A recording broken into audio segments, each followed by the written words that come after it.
Do you know why you struggle financially? Do you know why you've got no money at the end of the month? Because you have the habits of poor people. You see, rich people, we have very, very different habits compared to the poor and the middle class.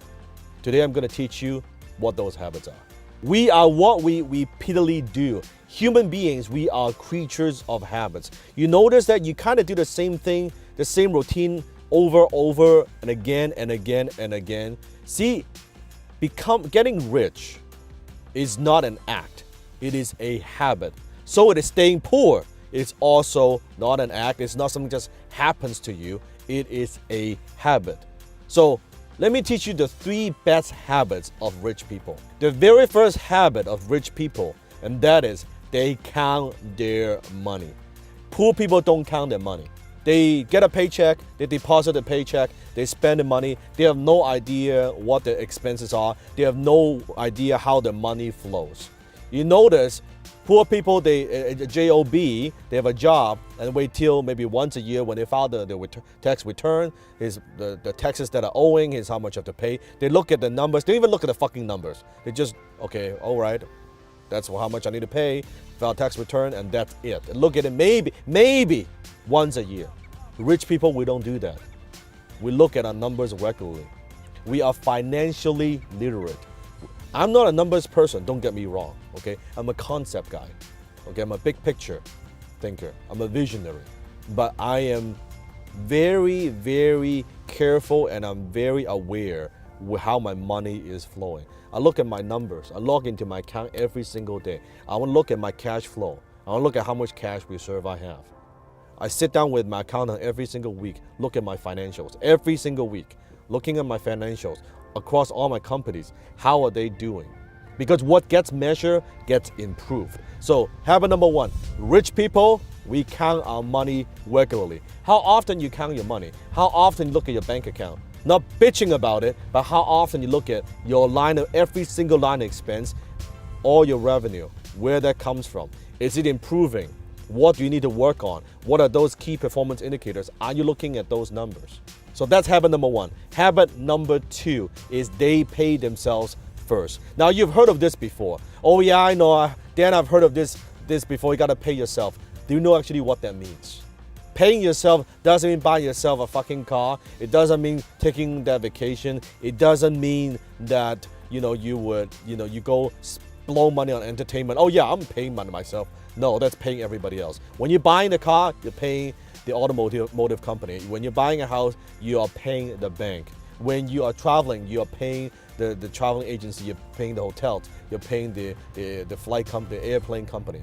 Paying yourself meaning that you put your money aside and you invest your money. Now, I'm not talking about being frugal. If you know anything about me, you know my work. I'm not talking about being frugal and being cheap. I'm talking about taking a percentage of your income and putting that aside, pay yourself first, and save it, and then you invest it.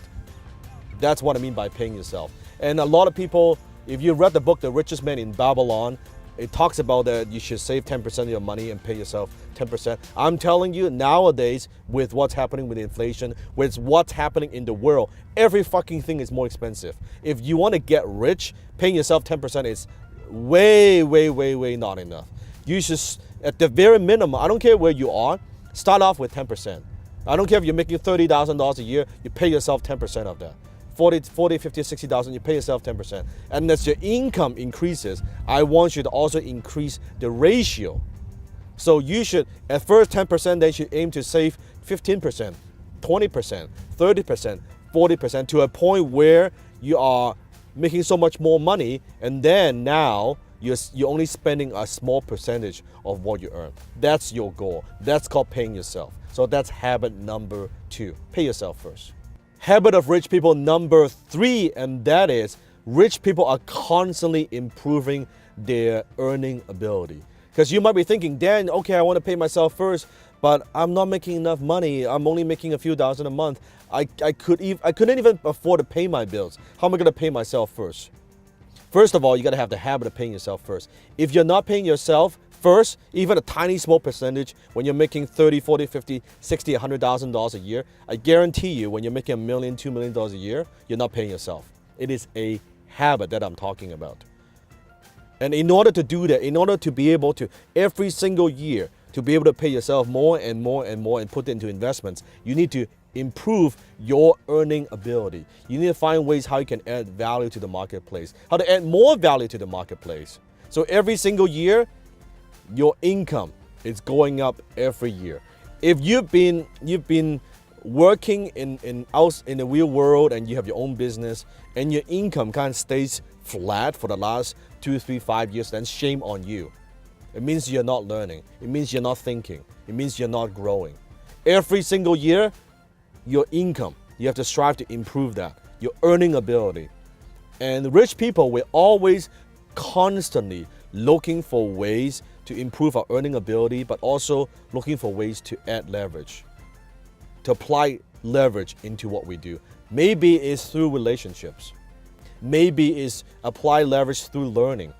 So I know I have more ideas and more strategies. I can improve what I do. Maybe it's through better people that bring on better people to my team so we can perform at a higher level, right? Maybe it's through marketing. How can I get my message out there? How can I have people know what I have to offer? We're always constantly looking for leverage. So those are the habits, the 3 best habits of rich people. Understand this. I'm going to leave you with a quote. You do not decide your future. You decide your habits. And your habits decide your future. So click on the subscribe button below. Let me know what habits you have that you want to get rid of, that are holding you back. Some poor people habits. How do you get rid of that? And what are some of the new habits of the rich that you are going to develop? And also comment below. Let me know how this video has helped you. If you've been watching my work for some time now, let me know. And also check out my videos on this side as well. Go ahead, watch those videos right now. Until next time, I'll see you in my Bentley.